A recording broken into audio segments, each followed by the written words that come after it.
diandalkan pada saat menghadapi shock ataupun guncangan-guncangan. 4 hal yang akan saya sampaikan: pergeseran geopolitik yang sebagian tadi telah disampaikan oleh Pak Menko, tarif perdagangan yang diimplementasikan Amerika Serikat dan dampaknya, resiliensi dari perekonomian Indonesia, dan bagaimana kinerja APBN. Ibu Bapak sekalian, kita semua memahami bahwa dunia berubah luar biasa. Pasca Perang Dunia Kedua, di mana pada saat itu negara Eropa porak-poranda dan harus dibangun, memunculkan suatu tekad bersama, terutama di negara-negara Barat, untuk memunculkan suatu institusi-institusi global seperti WTO, IMF, World Bank, di dalam rangka untuk mengelola perekonomian dunia agar bisa membangun kembali pasca puing Perang Dunia Kedua.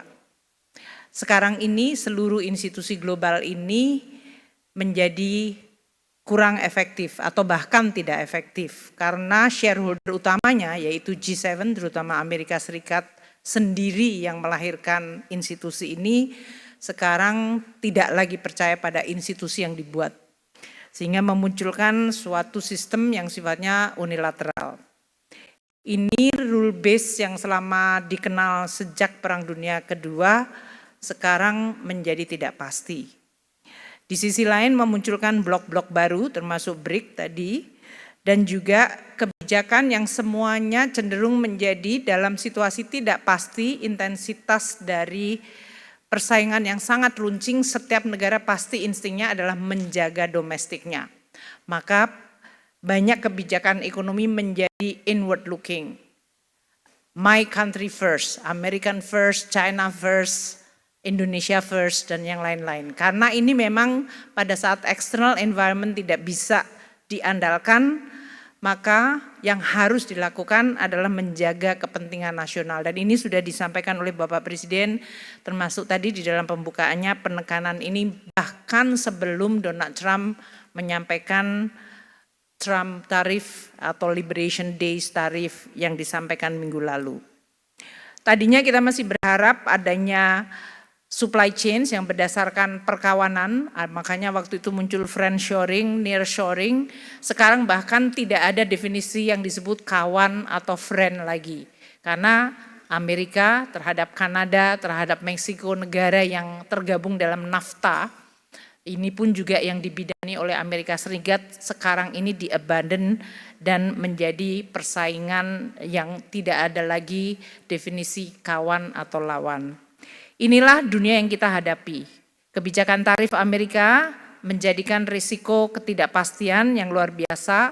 Kalau kita lihat timelinenya selama satu episode 1 Februari hingga April ini dalam 2 bulan telah mengubah lanskap perekonomian global. Pada saat Presiden Trump tanggal 1 April mengeluarkan executive order untuk mengatakan Kanada diberikan tarif 10% dan untuk energinya 25%, Meksiko diberikan tarif 25% dan Tiongkok 10%, itu telah mengubah seluruh tatanan perkawanan yang tadinya dianggap taken for granted itu akan terus berjalan. Sejalan dengan waktu muncul kemudian retaliasi atau respons dan ancaman tambahan untuk produk tertentu seperti baja dan aluminium. Kemudian muncul executive order yang baru tanggal 4 Maret persis sebulan yang lalu untuk menambah untuk Tiongkok 20% dan Kanada melakukan retaliasi. Timeline ini menggambarkan hanya dalam waktu 1 bulan. Dunia yang tadinya digovern dengan rule base sekarang tidak ada lagi kepastian. Ini yang menjadi salah satu yang perlu untuk kita perhatikan di dalam kita mengelola ekonomi. Tidak kita terus-menerus terkaget-kaget, namun pada saat yang sama kita tetap waspada. Tarif resiprokal yang disampaikan oleh Amerika terhadap 60 negara menggambarkan cara penghitungan tarif tersebut yang saya rasa semua ekonom yang sudah belajar ekonomi tidak bisa memahami. Jadi ini juga sudah tidak berlaku lagi ilmu ekonomi. Yang penting pokoknya tarif duluan. Karena tujuannya adalah menutup defisit. Tidak ada ilmu ekonominya di situ. Menutup defisit itu artinya saya tidak ingin tergantung atau beli kepada orang lain lebih banyak dari apa yang saya bisa jual kepada orang lain. Itu is purely transactional, nggak ada landasan ilmu ekonominya. Jadi teman-teman ini ada ICI di sini, mohon maaf tidak berguna Pak ilmunya hari-hari ini. Nah oleh karena itu, karena ini adalah pragmatis, sebetulnya pada saat kita semua dilantik oleh Presiden Prabowo, kita diberikan pembekalan, dan pembekalan itu menjadi sangat relevan. Beliau menyampaikan dunia sekarang digovern oleh realis. Jadi pragmatic dan realism rather than theoretical ideology yang selama ini menggovern dunia semenjak Perang Dunia Kedua. Ini menjadi realita yang jauh lebih cepat dan harus kita segera respons. Kebijakan tarif resiprokal direspon oleh berbagai negara seperti yang tadi disampaikan oleh Pak Menko. Tiongkok yang tadinya dianggap akan restrain atau menahan diri justru melakukan retaliasi yang sama kerasnya. Dan ini menimbulkan suatu eskalasi, makanya pemburukan di pasar uang dalam 2 hari terakhir ini karena respons kedua sesudah RRT menyampaikan retaliasi. Sesudah RRT menyampaikan retaliasi, Presiden Trump dengan Twitter mengatakan saya akan menaikkan lagi tarifnya menjadi 50%. So ini adalah eskalasi yang belum berakhir dan karena ini sudah menyangkut presiden dengan presiden, biasanya akan sangat sulit untuk face savingnya. Jadi ini adalah situasi yang harus kita hadapi secara sangat open-minded, pragmatik dan pada saat yang sama kita harus agile, harus cepat. Seperti yang disampaikan Bapak Presiden dan Pak Menko tadi. Policy apa yang bisa kita lakukan segera dan bisa mengoreksi atau menggunakan opportunity harus bisa kita lakukan sekarang.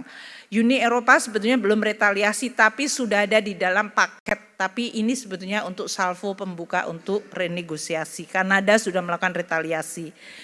Jadi berbagai negara yang lain mungkin lebih kepalanya dingin dengan pendekatan diplomasi dan negosiasi. Tapi not necessarily hasilnya juga menyenangkan karena seperti Vietnam yang mengatakan promise untuk 0% tarif dikatakan itu tidak memadai karena non tarif barrier juga menjadi salah satu bagian yang menjadi negosiasi. Dengan adanya kenaikan tarif di Amerika Serikat memunculkan sebuah pemikiran atau hal yang akan menjadi reaksinya yaitu terjadinya diversion dari perdagangan. Trade diversion ini yang sekarang sedang dibahas di dunia. Negara mana yang bisa menjadi tujuan ekspor alternatif atau negara mana yang bisa menjadi tempat investasi alternatif untuk kemudian munculnya trade without Amerika atau Amerika menjadi dialienate dan kemudian muncul di antara sisa Amerikanya. Karena memang Amerika di dalam perdagangan dunia plus RRT itu hanya menjelaskan sekitar 25% dari global trade. Jadi 75% sebetulnya bisa berdagang di luar 2 negara besar itu. Namun pengaruh dari spillover 2 negara tidak bisa juga dianggap enteng. Peluang Indonesia untuk take over karena beberapa negara, Vietnam, Bangladesh, Thailand, China yang rate dari reciprocalnya dari Amerika itu lebih tinggi yaitu 34, 36, 37 bahkan 46. Tapi kita juga tahu banyak negara di sekitar kita atau yang mirip dengan kita yang tarifnya juga lebih rendah. Filipina hanya 17%, Malaysia 24%, Korea Selatan 25%, dan India hanya 26%. Jadi di dalam tabel ini kita bisa menggambarkan komoditas apa yang potensi kita akan bisa menjadi pemasok baru atau kita akan dikalahkan oleh yang tadi tarifnya lebih rendah. Ini yang menggambarkan betapa pentingnya situasi seperti ini, saresahan ekonomi. Bapak Presiden ingin kemudian bertemu dengan semua stakeholder karena ini adalah perang bersama. Ini harus bersama-sama antara pemerintah, policy maker, para pelaku ekonomi dan bagaimana kita meresponsnya. Investor portfolio merespons negatif kebijakan RRT. Kita semuanya hari ini adalah hari pertama pembukaan bursa dan kita sudah melihat Indonesia tadi sesi yang kedua di bawah 8%, 7,7.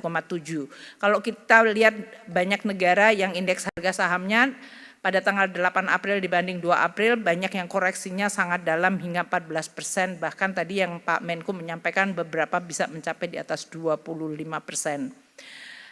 Nilai tukar kita, Pak Gubernur Bank Indonesia sudah menyampaikan juga beberapa langkah bahkan sebelum pembukaan hari ini, dan alhamdulillah kita sekarang sudah bisa turun di bawah 17.